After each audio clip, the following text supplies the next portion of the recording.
RPG game created by Mortis Ghost and his production team, Unproductive Fun Time, with RPG Maker 2003.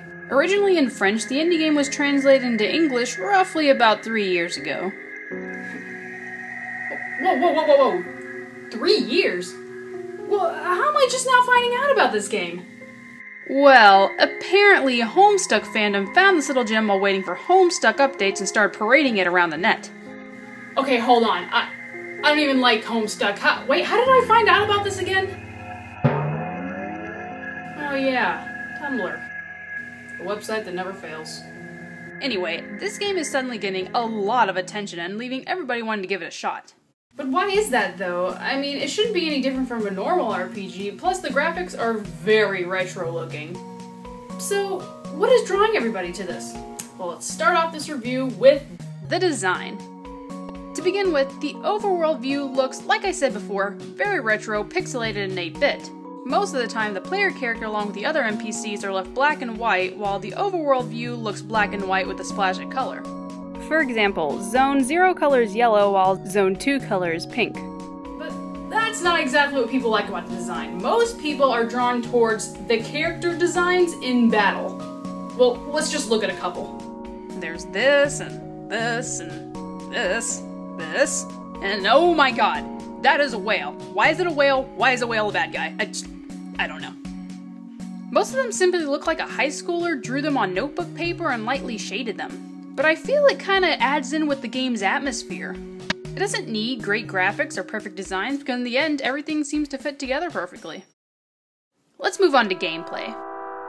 Off plays out like a normal RPG. You can do physical attacks, use items, and you even get party members called add-ons. Though these so-called party members seem to just be white loops who help you fight. It's played through an overhead view with random encounters on occasion. And I really do mean on an occasion. I mean, they happen, but it's not as common as it would be in, say, Pokemon or Final Fantasy.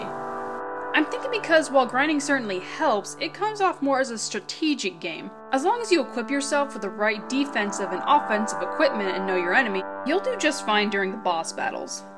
Other than the battles, there are puzzles everywhere. Most of them are put so you can pass certain areas. While they might seem impossible at first, pictures and background hints are always available. You just need to know how to find them and work them out. There is one secret boss, however, and most people unfortunately stumble upon it accidentally, much like the Ruby weapon in FF7. Oh my god. Never again. Next is the score. Oh my god. Just talk about an insane soundtrack. The music was composed by alias Conrad Coldwood. This score, it's probably one of the most ADD and strangest soundtracks I've ever had the pleasure of listening to. It goes from quiet and uneasy to loud and orchestral, like during the boss battles.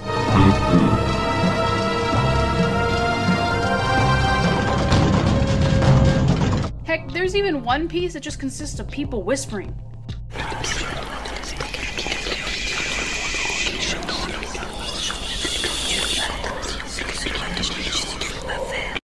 Why?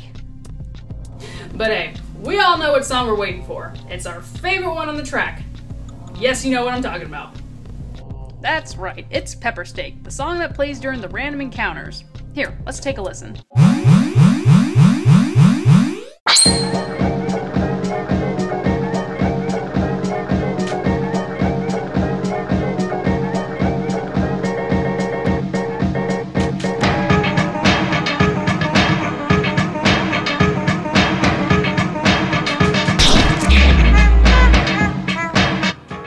That is catchy. It's like a mix of old jazz and big band and just craziness just put into a blender. As opposed to all the other songs in the soundtrack, this one seems the most out of place. But hey, people love it. It gets us really pumped up and draws us away from the symphony of birds tweeting and chorus of water droplets. I'm not kidding, those are actually songs.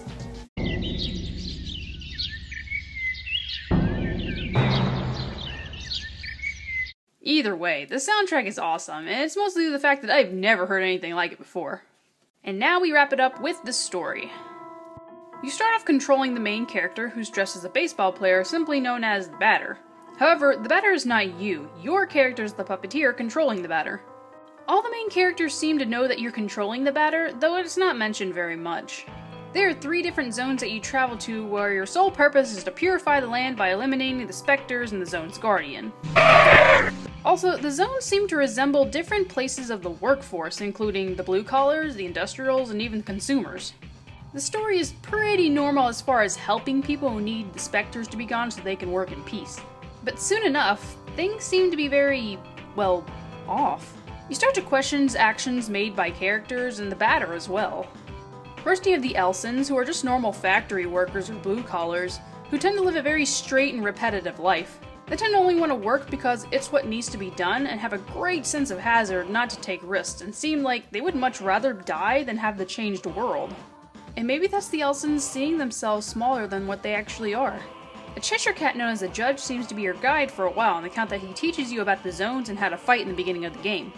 But about halfway through the game, even he becomes confused as to how things are panning out. And what about Zachary the salesman? He seems to be a normal in-game shopkeeper, but seems to know more than he leads on, with also the addition of knowing characters personally like the Judge and the secret boss Sugar. I do have to mention that this game is a straight shoot besides an event at the very end of the game in which can lead you to 2 possible endings. But either way you go, the game seems to have the same message and uneasiness that it means to have, and I found that very compelling, especially coming from something that looks like this. And to wrap it up, I really enjoyed this game. Its primitive graphics, disturbing art style, and bleak outlook tend to draw me in from the video game perspective. Up until this point, I've never played anything quite like it.